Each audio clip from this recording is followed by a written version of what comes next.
How are you guys doing today? Hey, doing great.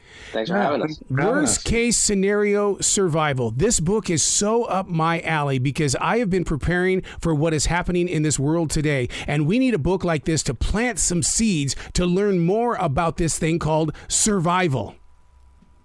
Yeah, seeds are important, actually. We do talk about stockpiling those a little bit. One of the things for you to jump into this and to start talking about a survival, because I mean, you obviously you've got a vision of what could be or what has happened in the past. I like to journal things and put them out there to create a path. How did you guys put this together? Well, we started. This is Dave, by the way. We started back in '99 with survival handbooks.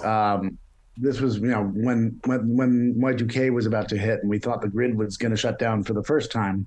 It didn't happen then, but it did launch this series in our careers as experts in survival. But really, we do it on the backs of other experts. We imagine the worst situations that we can, whether they're realistic or absurd, and we try to figure out who in the world would know the steps you should take. In general, the principles are pretty much the same, though, for any situation, which is just be prepared, don't panic, and then make a plan. And hopefully our book can just give you this presence of mind to at least do those three things in the first place. I'll tell you, one of my biggest fears for the modern day society is the fact that they rely so much on their ATM cards and, doing that Apple Pay, because once something goes wrong, that stuff ain't available.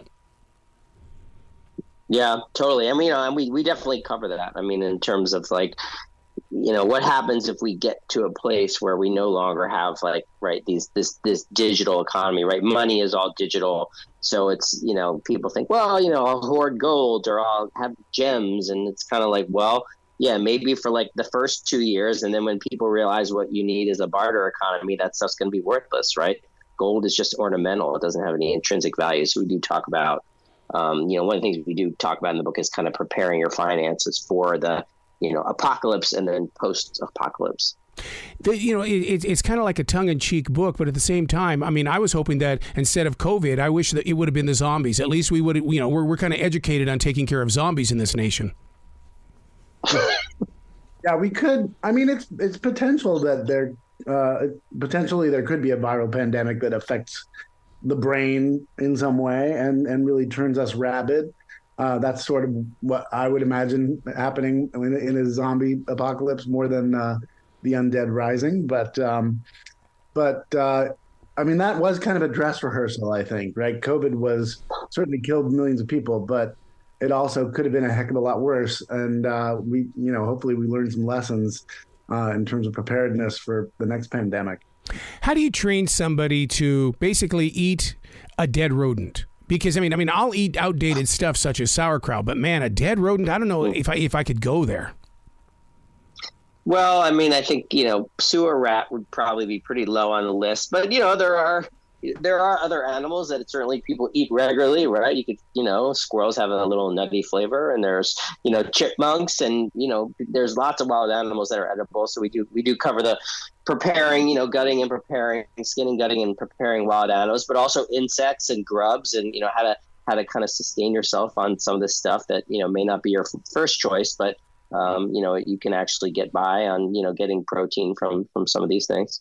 This is why I throw a bottle of adobo spice in my go bag just in case. Then I've always had a good seasoning, no matter what it is. Speaking of that bag, what is one thing that we should really have in there, or maybe several different things? Because I'm an RVer, and so people go, "Oh, you go camping?" No, I'm an RVer. I kind of cheat on nature. Yeah, I'm the same way. I actually have a 1989 Vanagon that I've kind of loaded up over the years with adobo seasoning. And I mean, I stick by a multi-tool. A Leatherman is obviously going to be a really super useful item in a lot of different ways. But water, basic water is also going to be very important, or at least a filtration method for water. And then maybe just your essential papers, your passport, your passwords, any logins and safety deposit keys, things like that you may just be keeping in a file somewhere, might be better off placed in your go bag. Am I kind of weak in my thinking when I say that a person of homelessness, they're some of the greatest survivors on the planet? Because I would love to team up with a homeless person because they know how to get through the cold.